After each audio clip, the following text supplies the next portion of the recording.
du mal à bien gérer leur temps. Encore faut-il l'exploiter et l'investir dans le bon sens. Et là, le prophète sallallahu alayhi wa sallam, il nous a bien montré cette difficulté que les gens ont par rapport à deux choses. Il dit clairement dans un hadith où le prophète alayhi wa sallam dit « Ni'matan, deux bienfaits, maghbounun fihima kathirun min » Beaucoup de gens ont un rapport conflictuel avec ces deux choses. Le rôle ici, le terme en arabe qui est utilisé dans le rapport à ces deux bienfaits, il signifie que quelqu'un il s'investit dans le commerce, il perd le bénéfice, il perd le capital. C'est cette situation-là de faillite. Le prophète alayhi salam utilise cette même métaphore commerciale dans le sens de l'exploitation du temps. Et il dit, alayhi salam, ces deux bienfaits, ils sont as-sahha, la santé, et al-faragh, le vide, le temps. Et beaucoup de personnes jouissent d'une bonne santé, mais n'exploitent pas au maximum leur force physique qu'Allah subhanahu wa ta'ala leur a donnée. Ce bienfait de se réveiller en bonne santé, sans souffrir. Et il suffit d'aller à l'hôpital, de côtoyer des personnes qui sont malades, et vous voyez leur souffrance au quotidien. Même certains, Allah Ta'ala nous donne ce bienfait de jouir d'une bonne santé, vous ne pouvez pas l'imaginer. Que quelqu'un marche, respire, il prie, alhamdoulilah, dans le demande.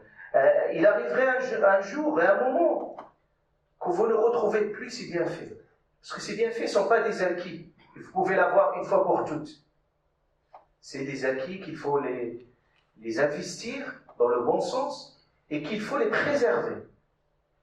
Et Allah Ta'ala, certainement, il va nous préserver cette très bonne santé en ayant toujours cette conscience qui nous permet déjà de remercier Allah Ta'ala ce qu'il nous a donné et aussi de faire de sorte que cette santé, l'exploiter ce grand bénéfice. Et la deuxième dimension, c'est le temps. Le temps qui est parfois accessible pour beaucoup et ils ont du mal à le gérer, ils ont du mal à l'exploiter, ils ont du mal à l'utiliser à bon escient. C'est dans cet esprit-là que le prophète alayhi salam nous met en garde contre cette insouciance et nous met en garde aussi contre cette difficulté d'exploiter au mieux nos potentialités, ce qu'Allah subhanahu wa ta'ala nous donne. Et le meilleur temps d'investissement, c'est pour vos enfants. Surtout à un âge précoce. Un âge précoce où ces enfants ils sont réceptifs. Ils sont prédisposés à recevoir l'éducation, l'enseignement. Surtout pendant ce temps-là, prenez le temps nécessaire avec vos enfants. Prévoir un programme.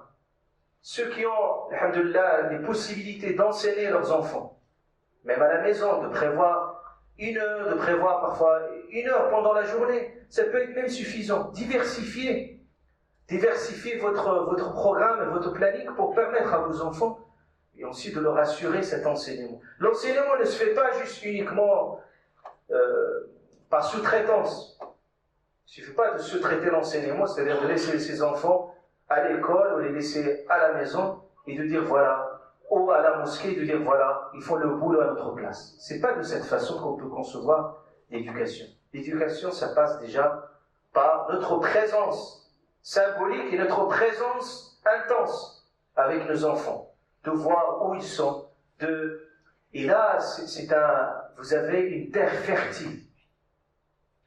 Une terre fertile. Vous fructifiez vous plantez n'importe quelle chose et qui donne de ses fruits. C'est tellement important parce qu'il arrivera un moment où ces enfants vont grandir, ils vont pousser, et c'est encore trop tard. Il arrivera un moment où c'est très trop tard, bien entendu, de faire quelque chose. Et c'est à ce moment-là que les gens peuvent se plaindre de l'éducation, se plaindre de plein de choses, alors que le temps d'investissement de l'éducation était dans le mauvais temps, pas le bon temps. Le temps, il est là. C'est ce qu'il faut le faire. Et ça, il faut le mettre comme une priorité capitale. Cherchez à n'importe quel endroit pour enseigner vos enfants, pour les éduquer, et pensez vraiment à l'éducation de vos enfants. C'est tellement important de le faire pendant